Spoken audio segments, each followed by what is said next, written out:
Hello everyone, back to my channel. আজকে আমি আপনাদের সাথে শেয়ার করব একটা দারুণ স্বাদের রেসিপি, সয়াবড়ি দিয়ে নুডলস। এটা খুবই সহজ আর মজাদার, মাংসের মতো স্বাদ পাবেন।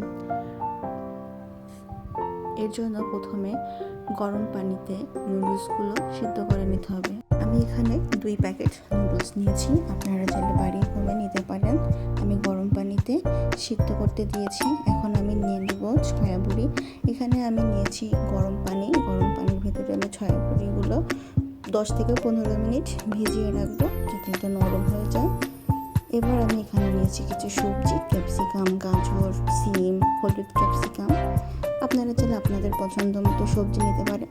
এবার আমি কড়াইতে দিব তেল দিয়ে একটি ডিম ভালোভাবে একটু লবণ দিয়ে ভেজে নিব। একটু ভাজা ভাজা করে একটা সাইডে উঠিয়ে রাখবো। এবার আবার একটু তেল দিয়ে এখানে আমি সয়াবড়িগুলো ছোট ছোট টুকরো করে নিয়েছি, এগুলা দিয়ে দিব। ভালোভাবে নাড়াচাড়া করে ভাজা ভাজা করে নেব 3 থেকে 4 মিনিট। কড়াইতে আবারও একটু তেল দিয়ে এখানে আমি পেঁয়াজ, কাঁচামরিচ দিয়ে দেবো। আপনারা চাইলে এখানে রসুন কুচি ব্যবহার করতে পারেন। এবার আমি দিয়ে দেব কেটে রাখা সবজিগুলা।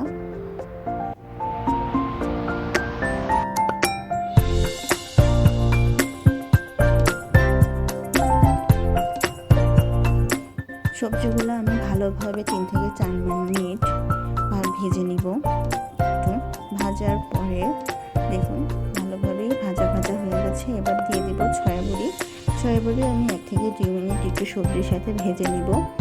ভেজে নেওয়ার পরে দিয়ে দিব ডিম দিয়ে একটু নাড়াচাড়া করে এখানে দিয়ে দিব নুডলসের সাথে থাকা যে প্যাকেট মশলা, সেই মশলাটা পুরোটাই দিয়ে দিব। দিয়ে একটু নাড়াচাড়া করে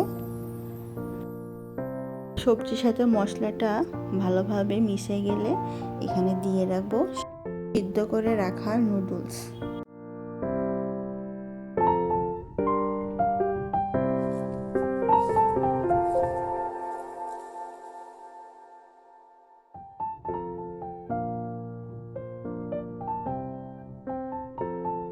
এবার সবজির সাথে নুডলসটা ভালো করে মিশিয়ে নেব, নিয়ে 1 থেকে 2 মিনিট একটু ভেজে নিব।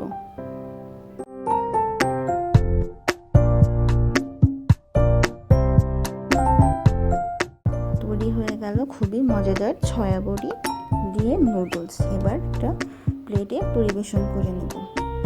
দেখুন কত সহজে বানিয়ে ফেললাম। টেস্টটা অসাধারণ। বাচ্চাদের লাঞ্চ বক্সে, বিকালের নাস্তায়, এমনকি ডিনারেও দিতে পারেন। ট্রাই করে দেখুন। আর ভালো লাগলে কমেন্ট করে জানান। লাইক, শেয়ার, সাবস্ক্রাইব করতে ভুলবেন না।